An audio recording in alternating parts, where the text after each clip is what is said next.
It seems to me you've moved, because not that long ago you were sort of saying that let's not lose hope the Americans might actually strengthen the Atlantic Alliance. I have to say, yesterday, talking to people here, people were using phrases like irreparable damage has been done. So where is your kind of morale right now about how fixable this is? You know, I'm pro-European, pro-American, and therefore by default a pro-transatlanticist. I think it is one of the strongest alliances that we've seen in international relations throughout the history of mankind. And I think we shouldn't throw the baby out with the bathwater. But to argue now that the transatlantic partnership is stronger than ever would be a fallacy. It's not.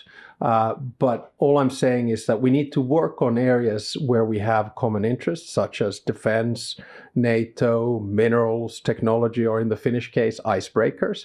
And then we need to cordially disagree on things such as the European Union, international institutions, the liberal world order, and climate change. And we need to understand that America, with the current administration, has changed its tack. You know, its value base is quite right-wing. Its interest base is quite financial, and its power base is not relying on alliances in the same way that they used to. So I always talk, you know, as a Finn, I say, deal with the world as it is, not as you would wish it to be. Of course, I wished the transatlantic partnership was stronger than what it is right now, but let's just make sure that it's not going to crumple. I remember being struck yesterday. We had the Undersecretary of Defense, I guess we now say war, don't we?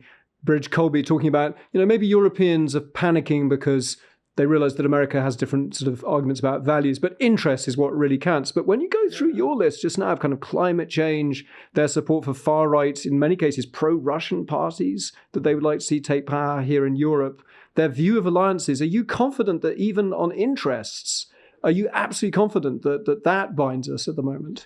I think in some cases it does, some it doesn't. And I think, of course, the values issue is a little bit complicated. So when I look at American foreign policy doctrine right now, it's obviously framed in the National Security Strategy, which was published in November 2025.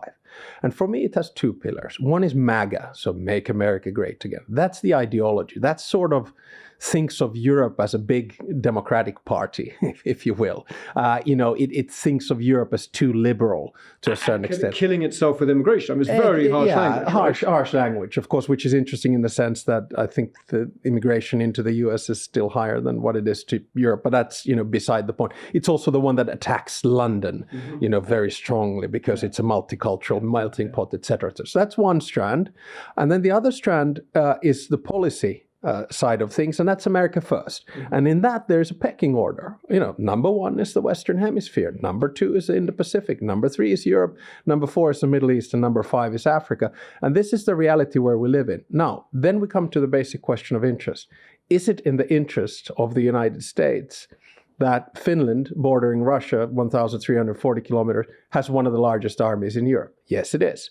Is it in the interest of the United States that Sweden and Norway have strong Arctic defense forces? Yes, it is. Is it in the interest of the United States that Russia doesn't create spheres of interest in Europe? Yes, it is. So I do think that it's probably a little bit more on the interest side than the value side at the moment. But you left off one Nordic country, Denmark, where America sees an interest, well, at least 5 minutes ago, in taking a bit of their territory. Yeah, and that's why it was important to get an off-ramp in Davos on that, because I think we had three scenarios, the good, the bad, and the ugly.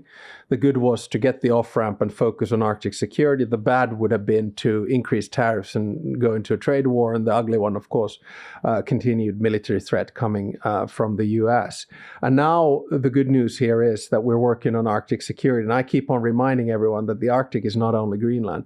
The core of the Arctic and the defense of the alliance is actually in Finland, Sweden, and Norway. And I think the alliance should feel lucky that we have one of the strongest Arctic forces in the world. You said something interesting on stage in Davos that a lot of people noticed, where you said, Europe can defend itself, almost on its own. But then you also admitted that, one of the very big expensive assets Finland has is, I think it's 62 American fighter jets, F-18 fighter jets. And you sort of said in passing, but of course, if the Americans didn't let us use them, that would be a problem, but they would never do that. Yeah. Is Finland actually still in some important ways subject to an American veto on what you can use? No. When I say that Europe can defend itself, this is not only strategic communication, but it's reality. Because I don't like language that talks about European weakness or incapacity to defend themselves. Our whole defense composure is based on defending ourselves without anyone else. There's a reason why we have trained through obligatory military service 1 million men and women for Arctic conditions. There's a reason why we have 62 F-18s, why we just bought 64 F-35s. There's a reason why we have long-range missiles, air, land, and sea, and there's a reason why we have the biggest artillery in Europe. And that reason is not Stockholm. So what I'm saying is that, we've got this. Don't worry about it. And I think it's such a hypothetical question. I mean, I didn't meet the CEO of Lockheed to say, can you please keep the F-18s going? Of course they will be going. But it's not just a hypothetical, right? I mean, I've been in European capitals, not very far from yours, Helsinki, where people are talking about, watching the Americans forbid the Ukrainians from using some of their long-range missiles, or watching Elon Musk turning off the Starlink private which he just internet turned system. off on Russia. And so people are realizing that for now we still have, it's not a literal kill switch, but Finland's defense, are you still in some ways dependent on American goodwill? If a future American president says, don't fight the Russians, come to a peace deal with them, they may have just invaded the Baltics, but you need to talk, not fight. Can they do that to you? No, and it's not going to happen. And remember that it's also tit for tat. There's a reason why the bilateral defense cooperation between the United States and Finland is deeper than ever. There's a reason why we have 25,000 soldiers training in northern Norway and Finland next week, 5,000 of which are American. There's a reason why America wanted to buy 11 icebreakers, which they can use for their naval forces. There's a reason why we did a defense cooperation agreement. And the reason is that Finland has one of the most powerful militaries bordering Russia, close to the major nuclear weapons that Russia has. So, it's interest-driven. The Americans, of course, there's values, but there are interests as well. And it's in the interests of the United States to have close defense cooperation with the Nordics.